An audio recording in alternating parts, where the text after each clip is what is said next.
확대 개발 사업을 추진하며 성병관리소가 철거 위기에 놓여 있는 상황에서 성병관리소의 역사적 의미를 알리고 건물을 보존하기 위함이라면서 한반도의 분단과 동두천의 역사를 상징하는 성병관리소 철거에 반대하고 이 건물을 평화와 교육, 역사문화 기업관으로 보존해야 한다라고 말씀하셨습니다. 이미 지금 관심이 없어요. 미군기지에 관심 있는 사람들 엄청 많아요.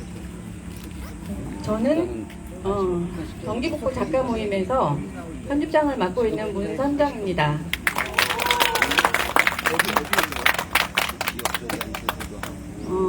그러면 이제 행사에 시작하기에 앞서 우선 인사말로 김대용 대표님께서 인사 말씀 있겠습니다. 경기북부 평화시민행동 공동대표이십니다.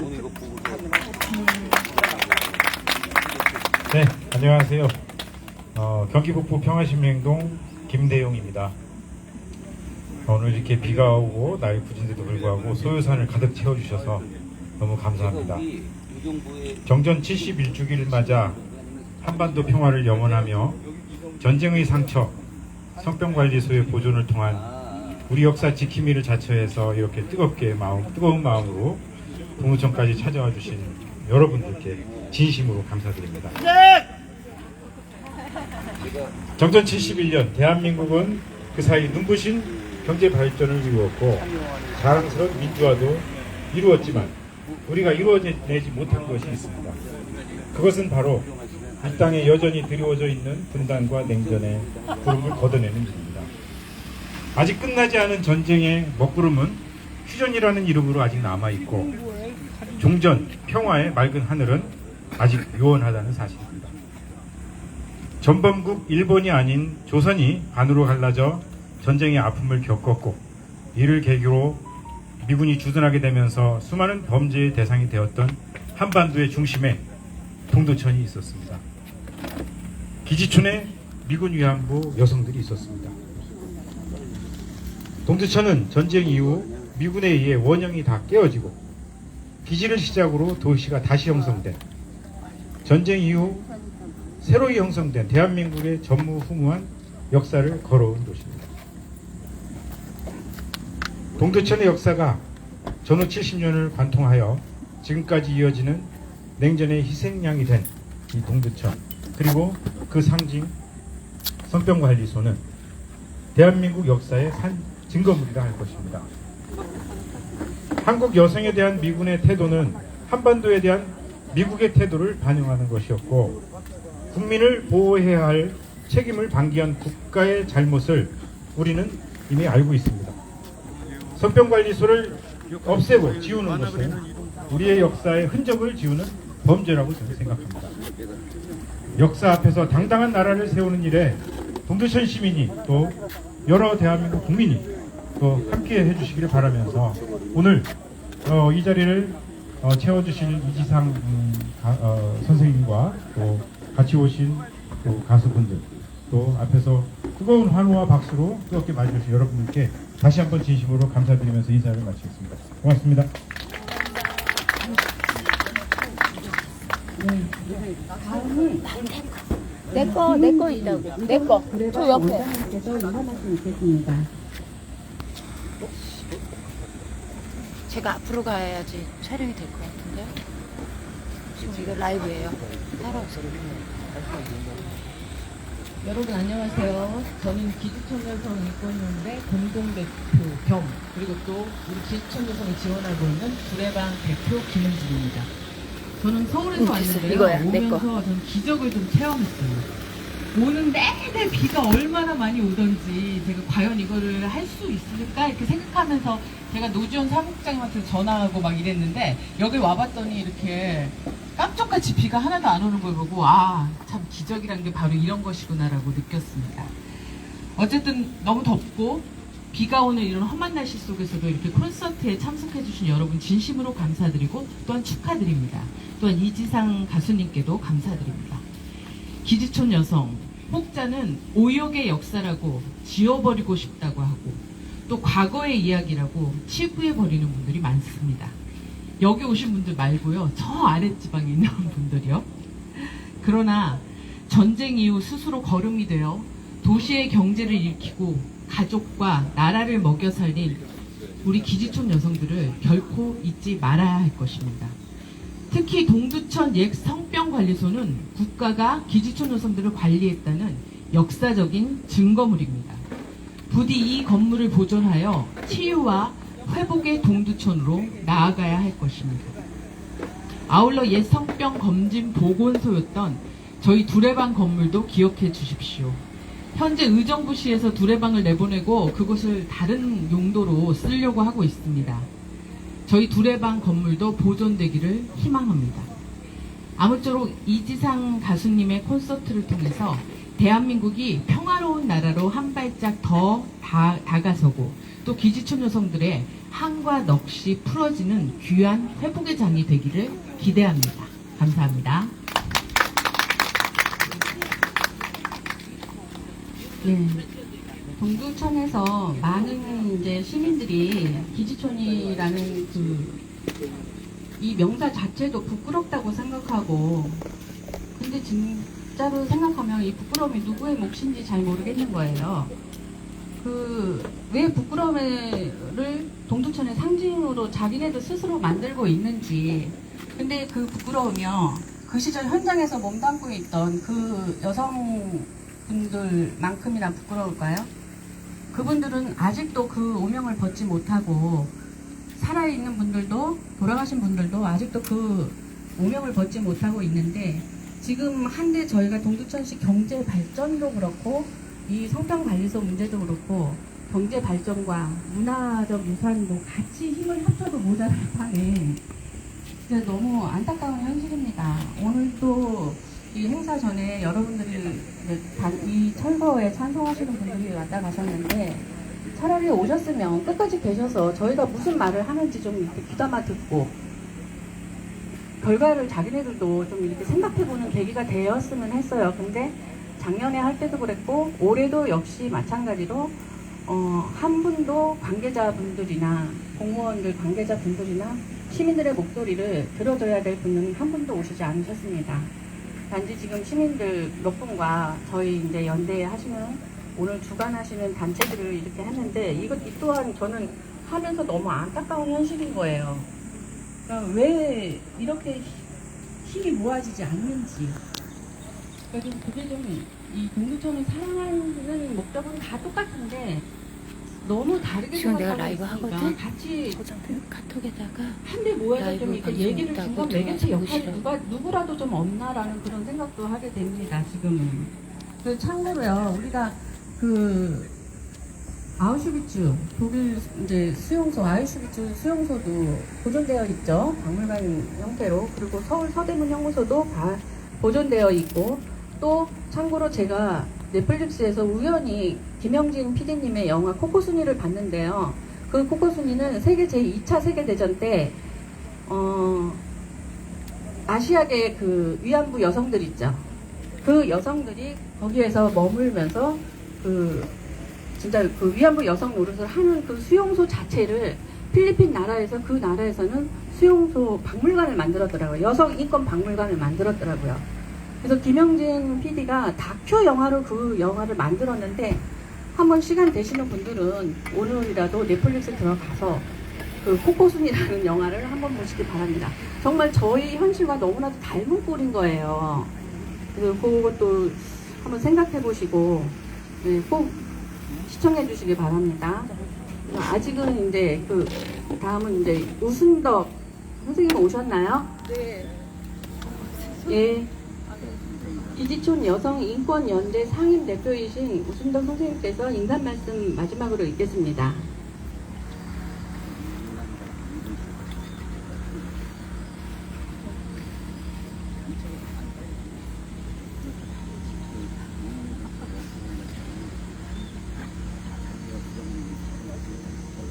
네, 늦어져서 죄송합니다.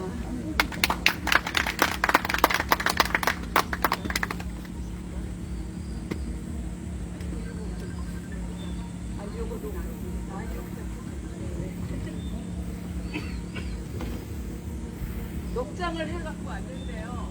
다 읽으면은 시간이 많이 걸리면 안 돼서 간단히 잘 안 들려요. 네, 넉장을 해갖고 왔는데요. 다 읽으면 세월이 다 갈 것 같아서 간단히 좋습니다. 하도록 하겠습니다. 네. 저는 사람법인 햇살 사회복지회 우순덕 대표이면서 기지촌 여성인권연대 상임 대표입니다. 기지촌 여성들은 우리 시대의 아픈 역사의 희생자들입니다. 기지촌 여성들과 유관단체들과 변호사 30명이 2014년 6월 25일에 국가를 상대로 소송을 했습니다. 그 결과 2022년 9월 29일에 대법원에서 국가가 성매매를 정당화하고 조장하였다는 것, 조직적이고 폭력적으로 성병 관리를 했다는 점에서 국가의 위법성을 인정한 역사적인 판결을 확정한 바가 있습니다. 제가 있는 평택의 기지촌 여성들은 통곡리에 있는 낙검자 수용소, 안정리의 보건소, 그리고 현동변에 있는 성병진료소에 갇히기도 했습니다. 그러나 여기 계신 동두천의 기지촌 당시 여성들은 이곳 성병관리소, 낙검자 수용소에 갇혔습니다. 성병관리소가 폐쇄되기까지 수천 명의 여성들이 이곳을 거쳐 갔습니다.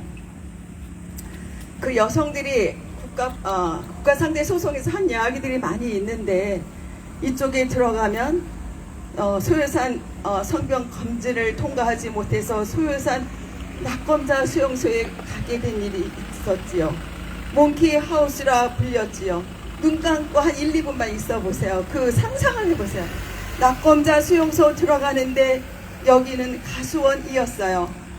그리고 문을 철커덕 열면 쇳덩어리로 된 문을 열면 거기에 차가 들어갑니다. 그러면 여기는 운동장이에요. 그리고 가생이로는 쭉 철조망이 있어요. 이 철조망을 쳐놓고 이렇게 보면 여기에 2층짜리 낙검자 수용소 빌딩이 이렇게 있어요. 그러면 거기에 가면 또 문을 덜커덕 열어요.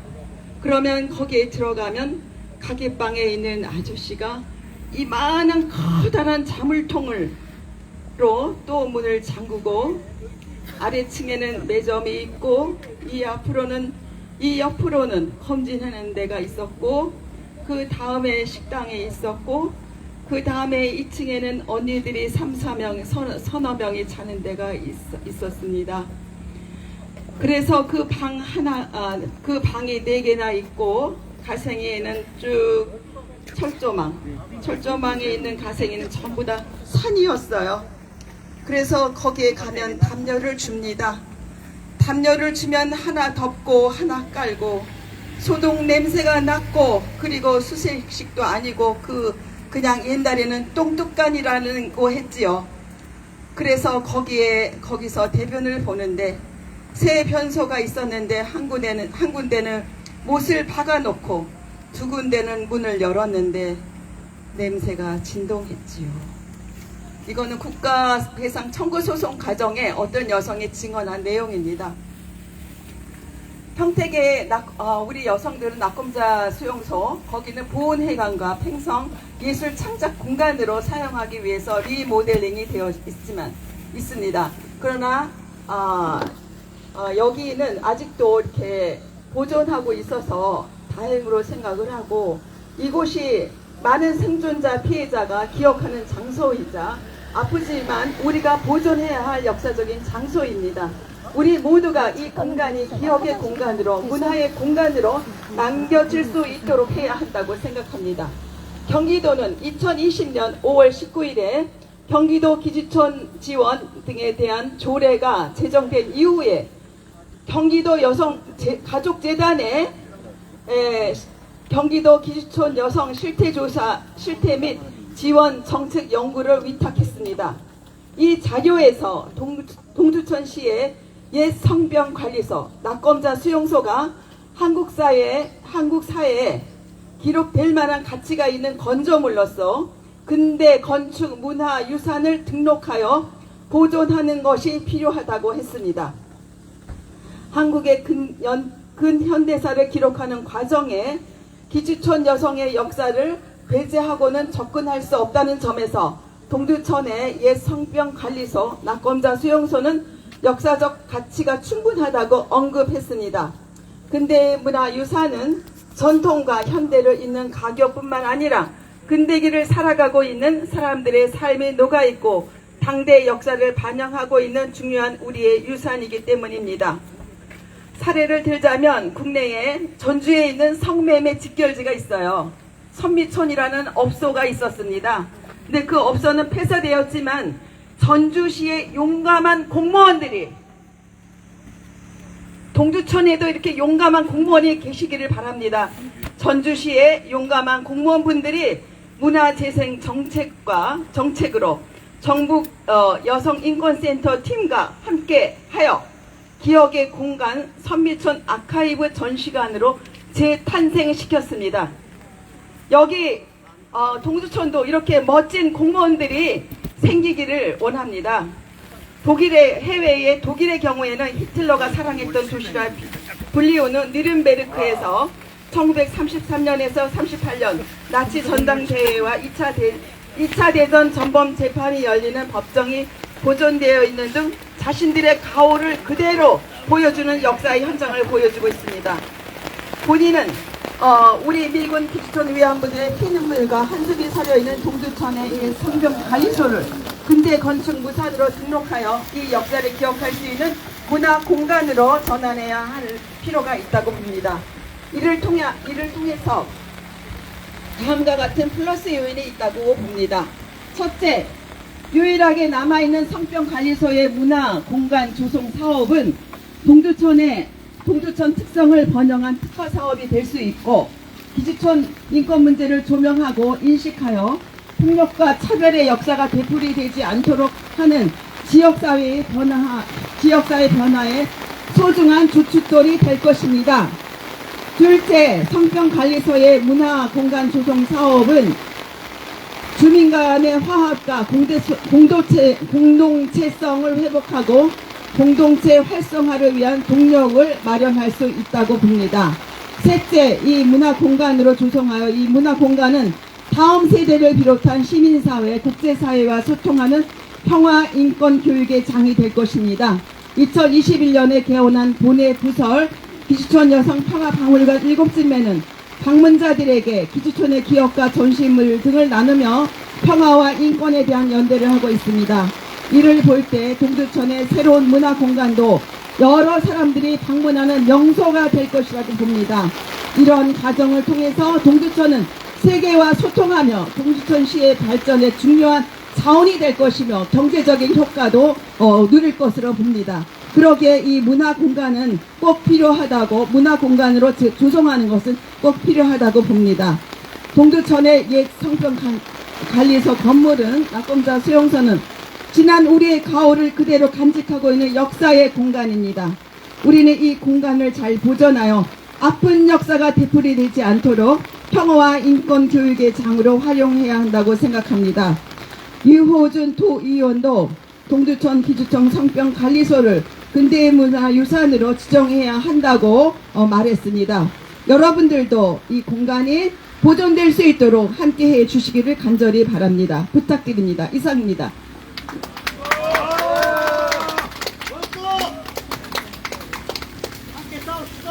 네.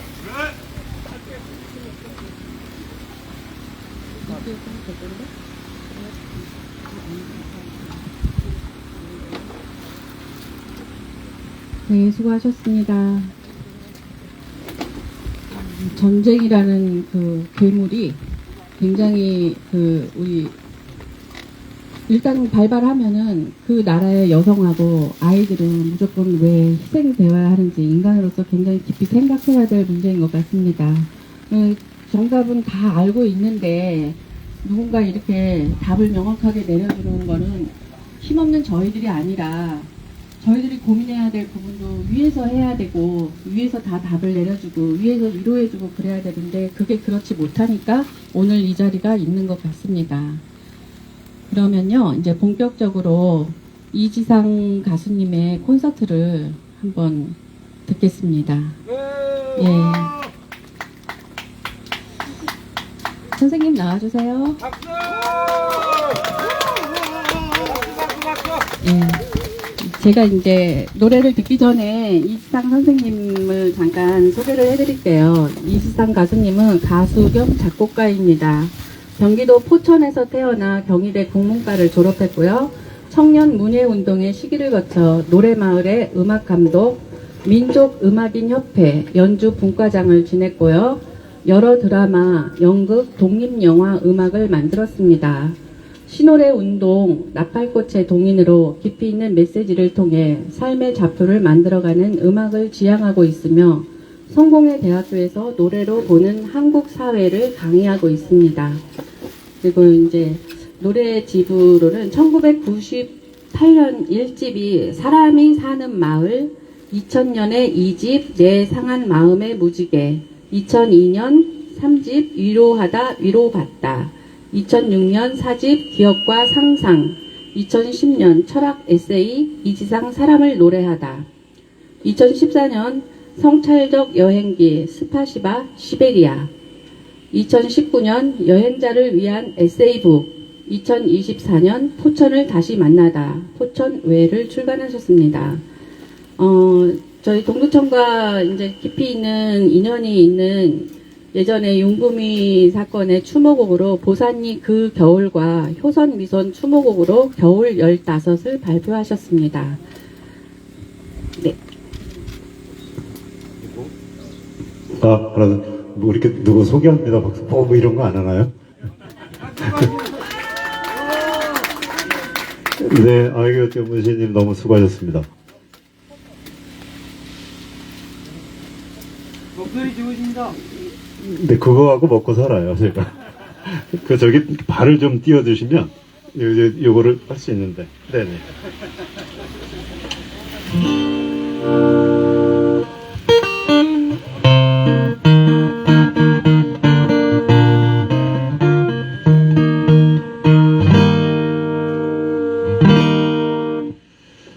네, 준비를 너무 열심히 해주셔서 이렇게 비가 시기를 하는 것 같기도 합니다.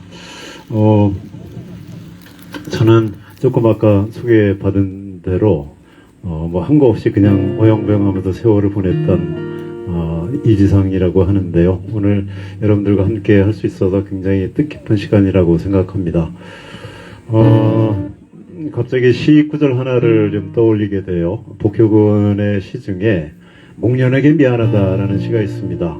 그 구절 중에 어디엔가 늘 대신 내 맞아 아픈 이가 있다. 어디엔가 늘 대신 내 맞아 아픈 이가 있다. 이런 구절이 있는데 오늘 다시 속칭 몽키하우스라고 하는 바로 이곳에 철문 앞에 섰을 때 뭔가 좀 울컥하는 게 있었어요. 지금까지 한국사의 굴곡진 삶을 그리고 분단의 삶을 당신들이 다 떠안고 가시는군요. 이런 생각이 들었습니다. 아픔이 없이 온전한 생명체가 만들어지기는 어렵습니다. 그건 사실 불가능하죠. 주위를 둘러보면 모든 나무나 바람과 공기 또한 어떤 것들도 다 아픔이 있어야만 성장을 합니다. 온전한 인격체라고 하면 당연히 그 아픔을 자기 삶의 자양분으로 쓰는 것, 그래야만 온전한 인격체가 되죠. 역사도 역시 마찬가지로 그렇습니다. 아픔 없는 역사가 어디 있겠으며 그 아픔을 어떻게 그냥 버릴 수 있겠습니까? 지금 21세기입니다. 21세기 대한민국, 그리고 GDP 3만 몇천 불 정도 나름대로 잘 산다고 하는 대한민국. 요즘에는 그렇진 않지만 아까 프랭카드 중에 그런 걸 봤습니다. 성병관리소 철거가 성병관리소 보존보다 먹거리가 더 중요하다. 고작해야 이런 나라에서 우리가 먹거리를 위해서 자신의 아픈 역사를 파는 그런 시민이 되지 않기를 바라는 마음으로 오늘 부족하지만 내 콘서트를 시작하도록 하겠습니다. 아마도 여러분들이 다 모르실 텐데요. 적어도 그래도 한 5번은 들었다 생각하시고 대충 박수 쳐주시면 고맙겠습니다. 첫 곡으로 나의 늙은 애이나 이런 노래 할게요.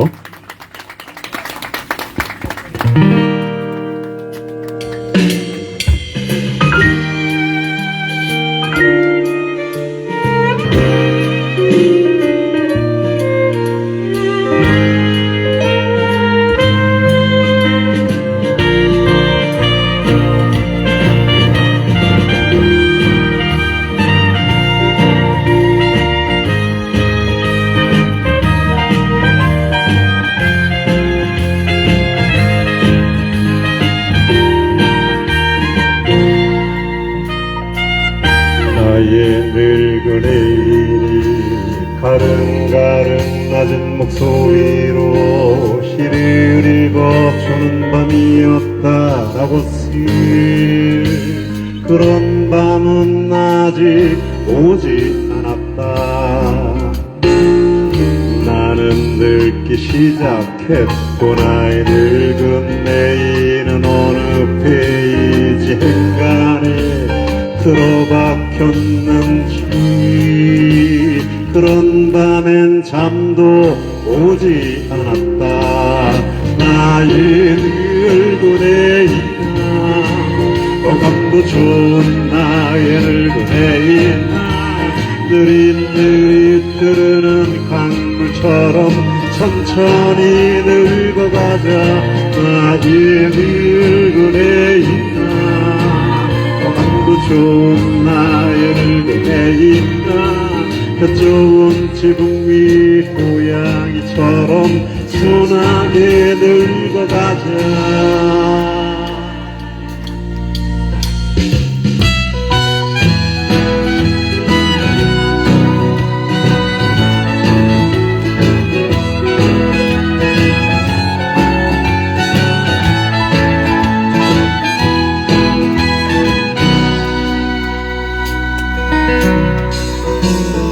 생일고비랑 고갯길을 벌써 넘어왔을 나의 늙은 애이나 8시 35분 발 정선행 기차를 타고 오늘을 떠나자. 첩첩산중이면 어떠랴. 당신은 나의 능선이 되고 나는 그대의 능선이 되어 30살 고갯길을 넘어 가도 좋겠다. 나의 늙은 애이나 어감도 좋은 나의 늙은 애이나 덜어지지 않고부터 한 그릇처럼 뜨끈하게 늙어가자. 나의 늙은 애이나 아직 오지 않은 나의 늙은 애이나 덕산기 숲속 책방부부처럼 삶을 실어 쓰며 살자. 나의 늙은 애이나 어감도 좋은 나의 늙은 애이나 그 좋은 지붕 위 고양이처럼 순하게 늙어가자.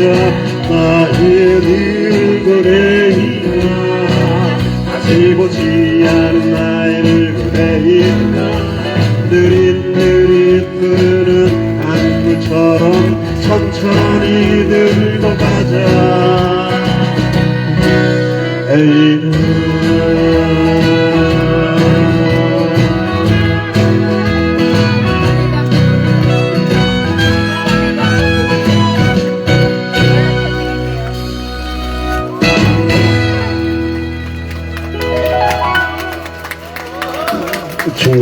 중간서부터 지금 비가 한참 쏟아져 가지고요. 와우. 예, 네? 이동하고요. 비가 화루합니다. 화루. 아, 네. 네.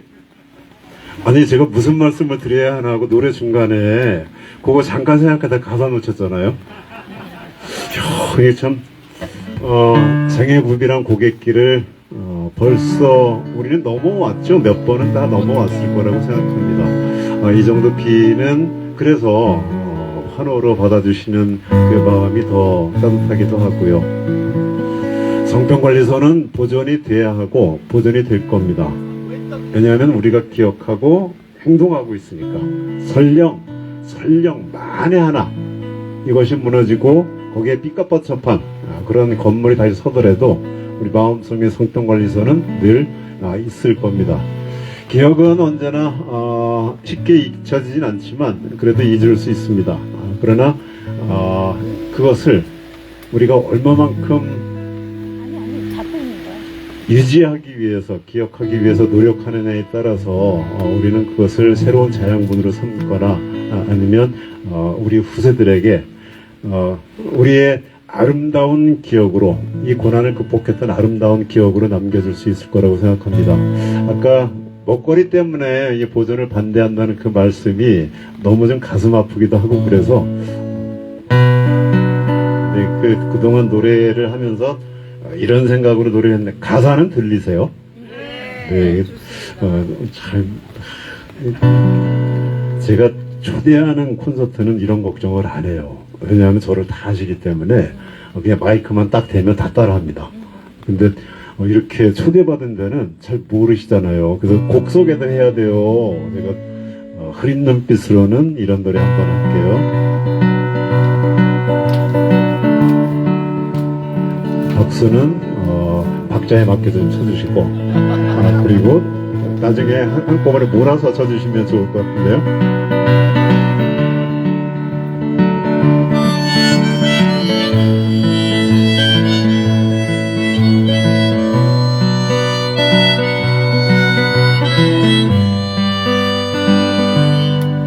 흐린 눈빛으로는 그 어떤 시선도 마주하지 않겠다, 마주하지 않겠다.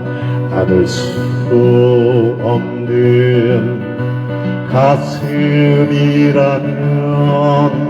그 어떤 포옹도 하지 않겠다. 다만 외로운 그리움으로 인한 가슴 아린 병이라고, 단 하나의 사랑과 악수하기 위한 두 손의 온기는 남겨두겠다.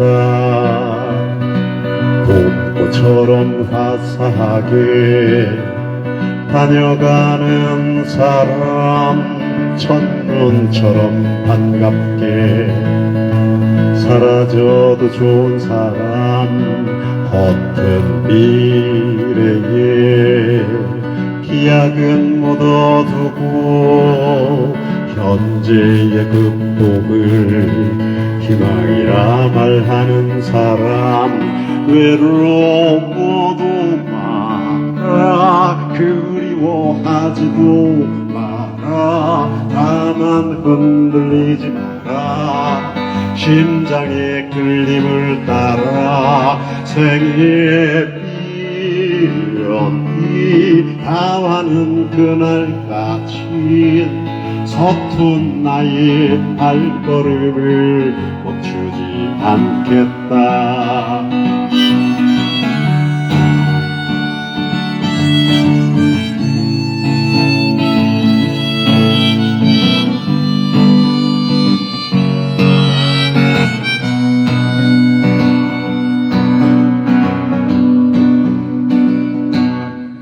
추억이 깃든 거리에선 정인을 만나고 추억의 음악을 들으며 정담을 나누고 이른 낯설 한 잔에 불쾌해지면 노을이 물든 강변에선 춤도 한번 추고, 그렇지 않다면, 그리하지 않는다면 내가 왜 이 땅에 태어났겠는가.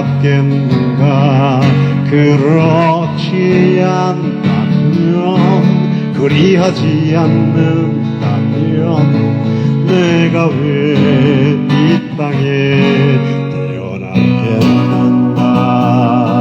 단 하나의 사랑과 악수하기 위한 두 손의 온기는 남겨두겠다.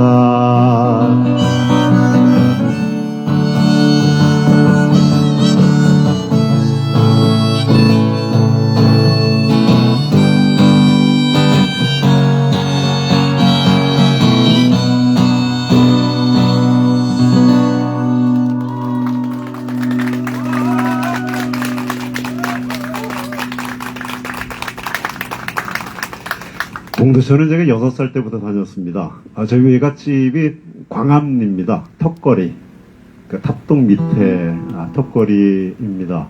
저희 어머니는 거기서 태어나셨고 왕뱅이 고개를 넘어서 포천으로 시집을 오셨습니다. 그리고 늦은 나이에 저를 낳으셨고 6살 때부터 동두천을 다니면서 외할머니 그리고 외삼촌, 외숙모, 우리 사촌들하고 늘 같이 방학 때면 늘 같이 보냈습니다. 턱걸이에는 미군 부대가 하나 있었습니다. 저희 외삼촌은 그 미군 부대 앞에서 경비를 서셨습니다. 그 전에 미군 부대가 들어오기 전에는 그 안쪽에 땅을 갖고 계셨죠. 땅을 갖고 계셨는데 물론 우리 할아버지가 물려주신 땅입니다. 그 땅을 수용당하면서 그 취직자리 하나 얻으셨죠. 외숙모께서는 미군 부대에서 나오는 세탁물을 세탁하면서 사셨습니다. 그리고 그때 방을 빌려준 적이 있는데 저희 건물 뒤에죠. 방이 2칸 있었고 그때 저 어린 나이에도 누님들이 계속 사셨습니다. 그리고 미군들이 거기를 들락거렸었죠. 제가 사는 외갓집 바로 옆에는 클럽이 하나 있었습니다. 물론 그 거리엔 클럽이 많습니다. 지금도 보존이 되고 있는데요. 그 클럽에서 숱한 미군들이 왔다 갔다 했고 밤이면 가끔 싸움도 하고 그런 적이 있습니다. 그렇게 어린 시절을 쭉 보냈습니다. 그리고 지금도 아주 선명하게 기억에 남죠. 저희 외증조 할아버지께서는 1907년에 양주 포천의 의병이셨습니다. 의병장은 아니셨고 그 당시 나이가 17살 정도 됐으니까 아주 어린 나이였죠. 그때 일제에 맞서서 의병을 거병한데 참여를 하셨습니다. 덕분에 저는 건국훈장 애족장의 후손이 돼서 지금까지 살고 있습니다. 동두천 얘기를 한 김에 우리 외증조 할아버지의 이름은 안 들어가지만 그와 함께 싸우셨던 우리가 잊혀지고 있는 그런 인물들을 좀 호명해 보도록 하겠습니다. 블라디보스토크를 떠나서 고국을 떠나서 시베리아 횡단열차를 타고 어디론가 사라졌던 그리고 지금까지 돌아오지 못하는 사람들의 이름입니다. 기차는 그 새벽을 떠났다. 그 노래 하겠습니다.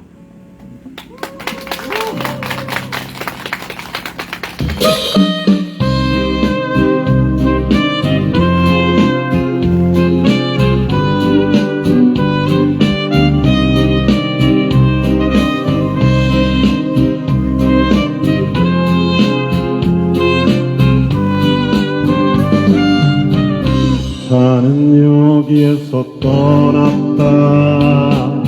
황제의 밀서를 가슴에 숨긴 여인편 그녀를 태우고 기차는 그 새벽을 떠났다. 기차는 여기에서 떠났다. 양치의 들판에 무명질 버린 대한민국의 난중군을 태우고 기차는 그 새벽을 떠났다. 무엇을 있은 그 깜짝하바로 그 덥시 같은 고려인들 모두 태우고 비구름처럼 눈보라처럼 사나운 계절을 칸칸이 달려갔다. 기차는 여기에서 떠났다. 총을 빼앗긴 노병 홍범도 백마탄 김경천을 태우고 기차는 그 새벽을 떠났다.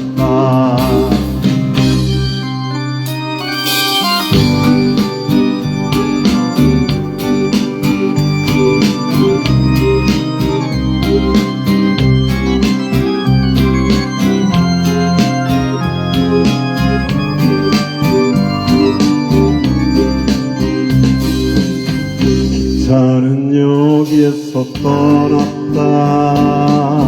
헤이그로 하얼빈으로 떠났다. 우즈베카자흐로 떠났다. 기차는 그 새벽을 떠났다. 철이도 멀고 끝없는 곳으로 떠나서 슬픔만 돌려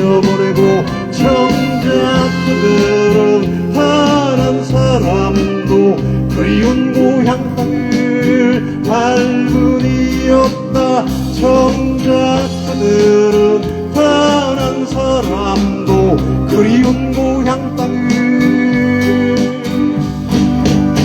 발근이 없다.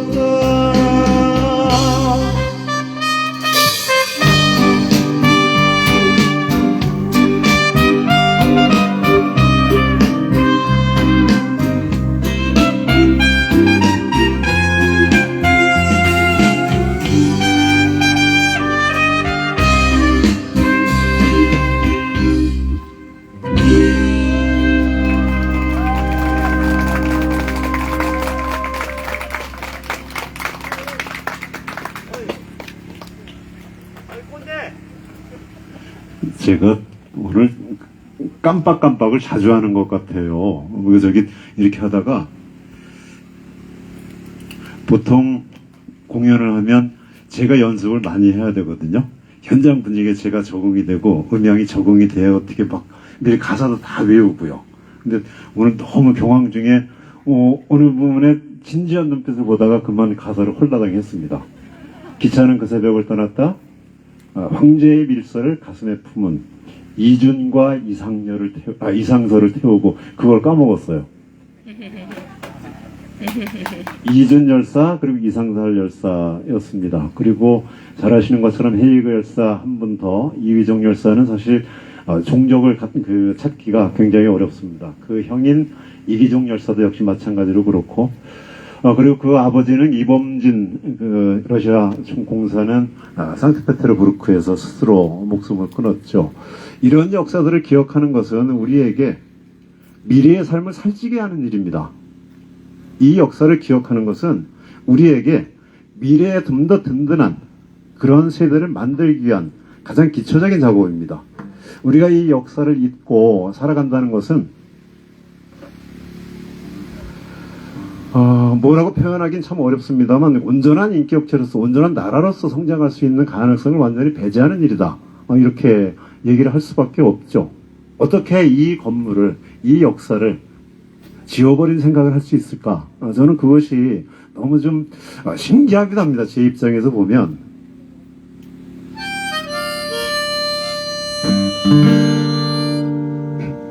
기억하시겠습니다만 1992년도입니다. 10월 28일 그때 크게 뉴스에 난 적이 있었습니다. 사진은 안 났습니다. 사진은 안 났지만 동두천 보산리에서 케네스 마클이라는 사람이 고자키가 20살짜리인가요? 이등병입니다.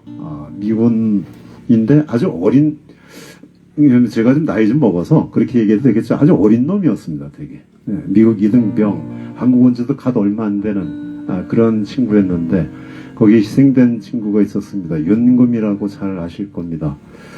윤금이는 제가 친구라고 얘기하는 게 저의 친구 또래이기도 합니다. 저보다 한 살 적은 사람인데 전라도 정읍 출신입니다.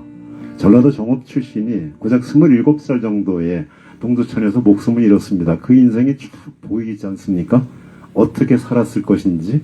저는 그 역사가 우리가 기억을 해야 하는 역사 중에 가장 중요한 부분이라고 생각합니다. 그 사진을 보고 비참한 사진이죠. 여러분들도 다 기억하실 겁니다. 그렇게 사람은 그렇게 비참하게 죽으라고 태어난 존재가 아닙니다. 기본적으로. 그리고 만약에 그랬다면 우리가 그 죽음을 기억해야 하는 것은 사람이라면 온전히 당연히 해야 될 일이라고 생각합니다.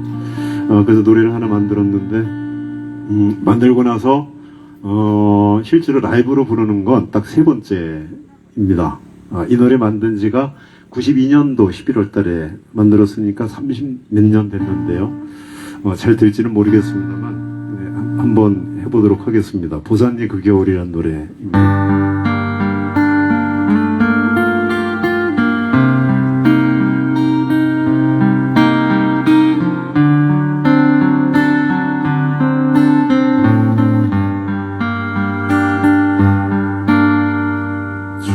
좁다란 골목 뒷계단에 늦은 별빛이 떨어지면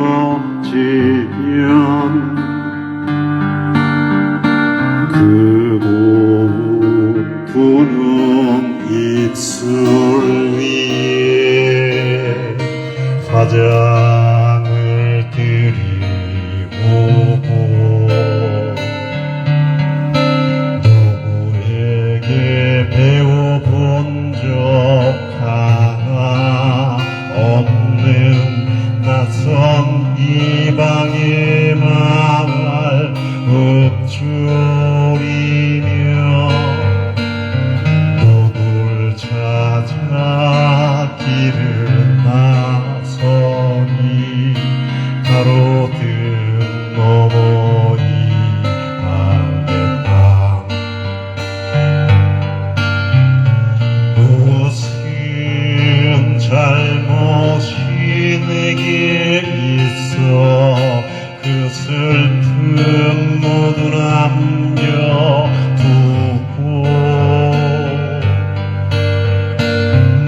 무슨 잘못이 내게 있어 그렇게 아프게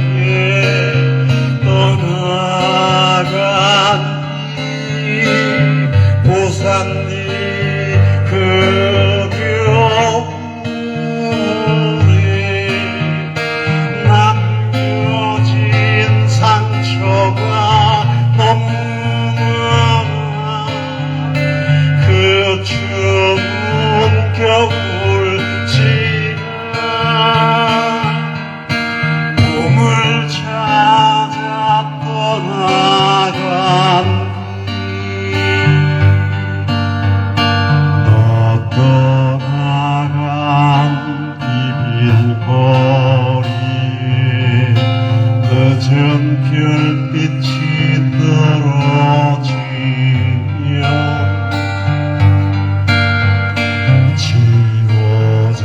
지워져도 잊을 수 없는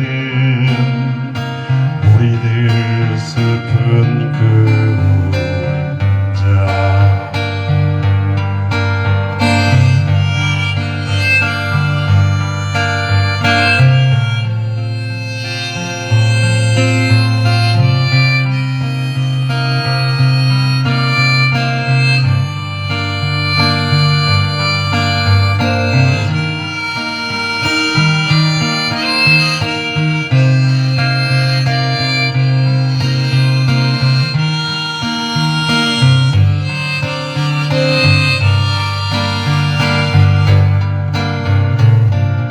무슨 잘못이 내게 있어 이 슬픔 모두 남겨두고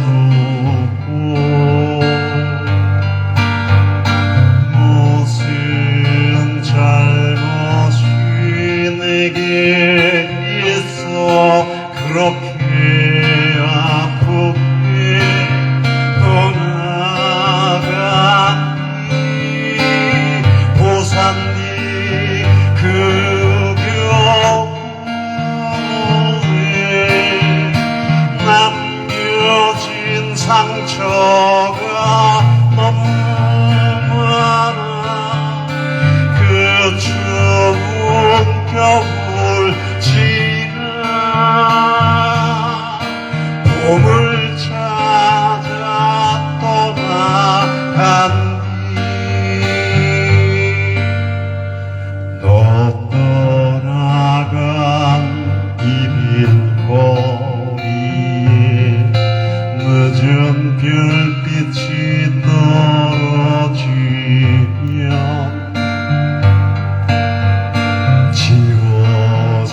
지워져도 잊을 수 없는 우리들 슬픈 그림자